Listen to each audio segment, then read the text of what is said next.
What if everything you believed about wealth was wrong? What if the very thing you're chasing is the thing that's keeping you empty? Before we begin, breathe. Let the noise of life settle for a moment. Set aside your worries. Quiet the endless chatter in your mind. Money. It fuels dreams, but also destroys families. It builds cities, but also breaks spirits. It promises freedom, but often delivers chains. People wake up thinking about it. They lose sleep worrying about it. Some chase it until they lose themselves entirely, forgetting who they were before the pursuit began. But ancient wisdom, from Rome's great philosophers to the timeless teachings of Jesus, reveals a deeper truth. You can be rich without being possessed by what you own. You can prosper without losing your soul. Stoicism teaches self-mastery. The gospel teaches stewardship. Together they form a path to inner wealth, a freedom no economy can touch, no recession can shake, no market can steal. Today, we walk that path. Fade into sunrise, luxury fades into dust. A shepherd walks calmly under the morning light.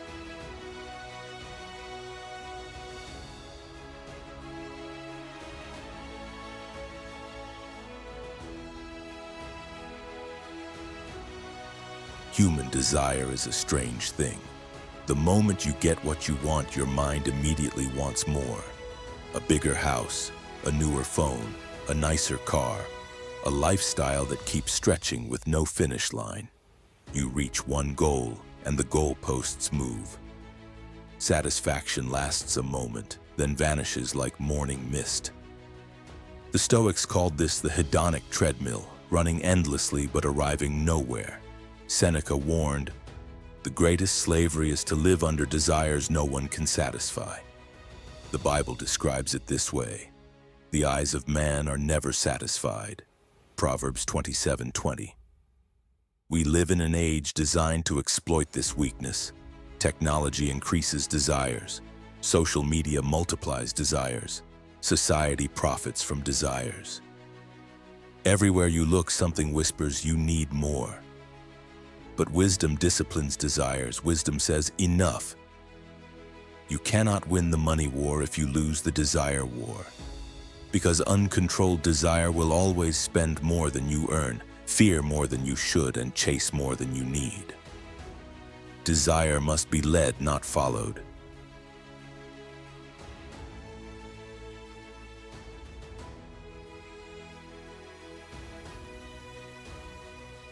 There was once a young trader who had it all figured out. Ambitious, talented, relentless. He climbed fast, won big, and believed nothing could stop him until something did. Every win made him feel powerful. Every loss made him feel worthless. His self-worth was tied to numbers on a screen. He had everything society promised would bring happiness: the income, the status, the lifestyle. But inside, something was missing. A quiet emptiness that no deposit could fill. One day he said to a mentor, "Why am I starving even when my bank account is full?" The mentor replied, "Because you're feeding your wallet, not your soul."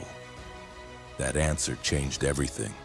Both the Bible and Stoicism shout the same warning. If money becomes your identity will collapse. Jesus said, "Life does not consist in the abundance of possessions." Luke 12:15. Stoics said, "And wealth is not about what you have, it's about what you can let go." Seneca had fortunes but practiced poverty. Marcus Aurelius ruled an empire but wrote that very little is needed for a happy life. They knew the secret. True wealth is not how high your income rises, but how deep your peace grows.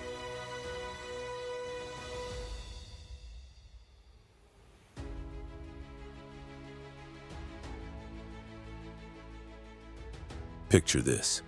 A man earns $2,000 a month. He lives comfortably, he pays his bills, saves a little, and sleeps peacefully at night. Later he earns $10,000 a month, yet he's still broke. How is that possible?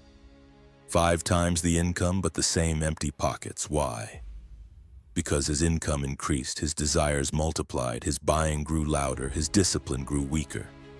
Every raise came with a new expense, a nicer car, a bigger apartment, fancier dinners. Subscriptions he forgot he had. He upgraded everything except his mindset. This is lifestyle inflation, the silent financial killer. It doesn't announce itself. It creeps in slowly, disguised as reward and success, until one day you realize you're running faster but getting nowhere. The Stoics lived the opposite way. Simple life, strong mind, clear priorities. Seneca said, "Nothing is enough for the man to whom enough is too little." Jesus warned, "Where your treasure is, your heart will be also." Both understood the danger. Unchecked desire is a bottomless pit. When desires grow faster than discipline, wealth disappears faster than it arrives. Real financial prosperity begins not with earning more, but with managing better.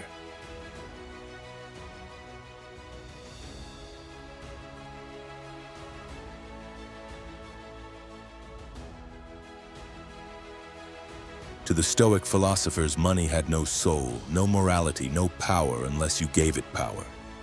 It was neutral, like a tool sitting on a table. A hammer can build a home or destroy one. The hammer doesn't decide, you do. Money works the same way. Epictetus said, "If you want to be rich, do not add to your possessions, but subtract from your desires." Marcus Aurelius reminded himself every morning that fortune was temporary, and so was he. Even as emperor, he never let wealth cloud his judgment or define his worth. They were not against wealth, they were against attachment. Because attachment creates fear, fear creates greed, greed creates slavery. The moment you cling too tightly to what you own, it begins to own you. Your possessions become chains dressed as comforts. The Stoic message is simple. Use wealth wisely. Never let it use you.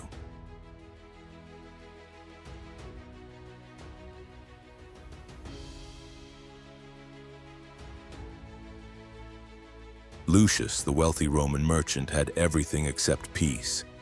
His ships sailed every sea. His warehouses overflowed with goods. His name was spoken with respect in every corner of Rome. People envied him. They wanted his life. Yet he couldn't sleep at night. His gold made him paranoid. His status made him fearful. His possessions possessed him.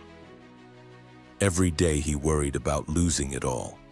Every knock on the door felt like a threat. Every friendship felt transactional.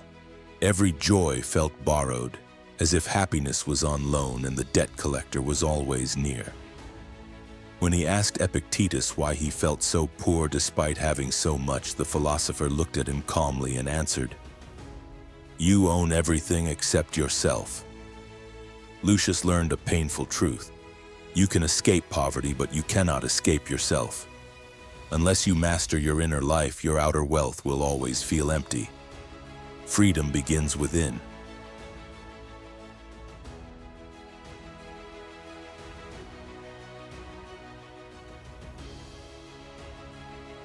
Jesus taught the parable of the talents.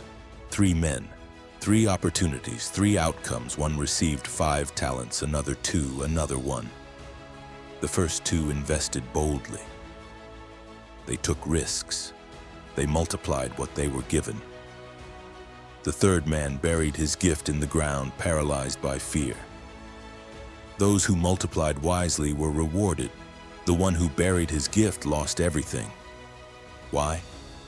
Because God does not bless fear. He blesses faith applied with discipline. Stoicism echoes this. Do what you can with what you have where you are.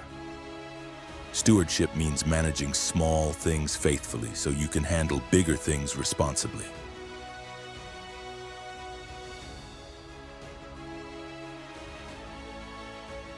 Discipline is not punishment, it is protection. Financial discipline is not just about numbers, it is about peace, clarity, freedom, and purpose. It is the quiet guardian of your future self. Here are the principles. 1. Track every expense. You cannot master what you do not measure. Awareness is the first step to control. 2. Live below your means. True wealth grows in the space between income and lifestyle. That gap is where freedom lives. 3. Avoid emotional spending. Stoics mastered their emotions, Christians surrendered them to God. Both understood that feelings make terrible financial advisors. 4. Save before you spend. The Bible calls this building storehouses. Stoics call it future preparation. Wisdom calls it survival. 5. Delay gratification. Every fortune was built on patience, never impulse. The ability to wait is the ability to win. 6. Ask the ultimate question before every purchase. Will this bring peace, or will it create noise? If it brings noise, mental noise, financial noise, emotional noise, it is not worth the price. 7. Invest slowly and wisely, not quickly, not greedily, not emotionally. Wealth rewards the patient, not the reckless. 8. Protect your environment. If your circle normalizes overspending, discipline becomes impossible. Guard your influences like you guard your wallet. These are not merely financial strategies, they are spiritual disciplines, practices that shape who you become. Money obeys order. Chaos multiplies loss. Discipline is the bridge between intention and transformation.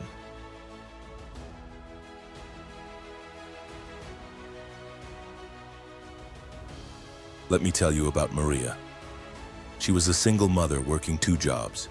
For years, money controlled every decision, every fear, every heartbeat. She knew something had to change. She didn't come from wealth. She didn't have connections or advantages, but she had something more powerful. She had the will to learn. Maria did not become wealthy, she became wise. She learned budgeting, how to tell her money where to go instead of wondering where it went. She learned boundaries, how to say no to what didn't serve her future. She learned discipline, how to choose long-term peace over short-term pleasure. $5 saved, $10 saved. Small steps, big transformation. Slowly, everything changed.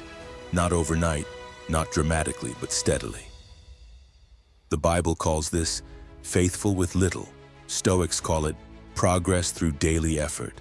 Financial transformation is not lightning. It is sunrise, gradual, patient, steady. It doesn't strike in a single moment. It rises quietly, one habit at a time, until the light is undeniable. Maria understood this, and so can you.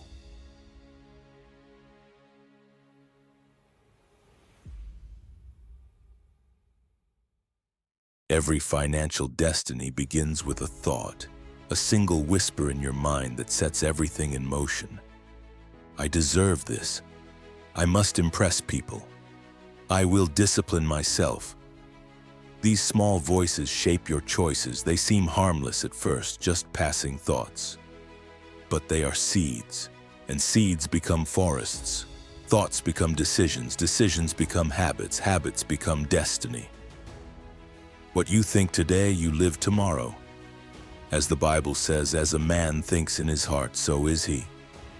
Proverbs 23:7. Marcus Aurelius wrote, "Your mind shapes your life." The Stoics understood that battles are won or lost internally before anything shows externally. The war for wealth is fought first in the mind.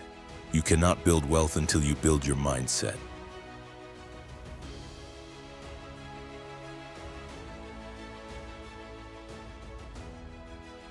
You cannot control the economy, but you can control your discipline. You cannot control markets, but you can control your mindset. You cannot control what happens to you, but you can always control how you respond. Inflation rises, markets crash, jobs disappear. These forces move without your permission. Worrying about them only drains your energy and steals your peace. This is the Stoic core. Focus only on what is within your power. Release everything else. The Bible confirms it. The diligent will prosper. Proverbs 10:4. Mastery begins within.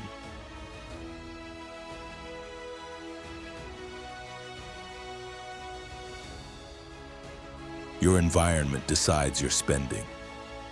Your friends decide your habits. Your community decides your priorities. Look around you. The people you spend time with shape how you think about money, success, and fulfillment. Their standards quietly become yours. The Bible teaches, walk with the wise and become wise. Proverbs 13:20. Stoics taught, choose your influences with precision. You absorb what surrounds you. Careless companies breed careless choices. Disciplined circles breed disciplined lives. If you want wealth, surround yourself with disciplined people. Proximity is power.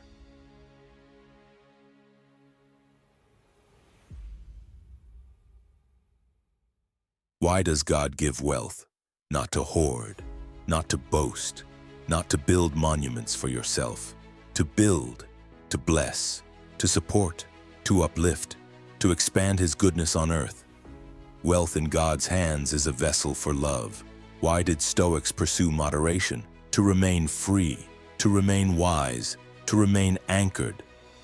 They understood that excess clouds are judgment and chains the soul. Both paths agree. Wealth is not the goal. Purpose is. Money is simply the means. What you do with it reveals who you are. Peace, wisdom, discipline, gratitude, purpose, generosity, faith. These are the true currencies of a meaningful life. Money has the power to amplify them or destroy them completely. It reveals what already lives inside you. Real wealth is not measured by your bank account. It is measured by the condition of your inner world.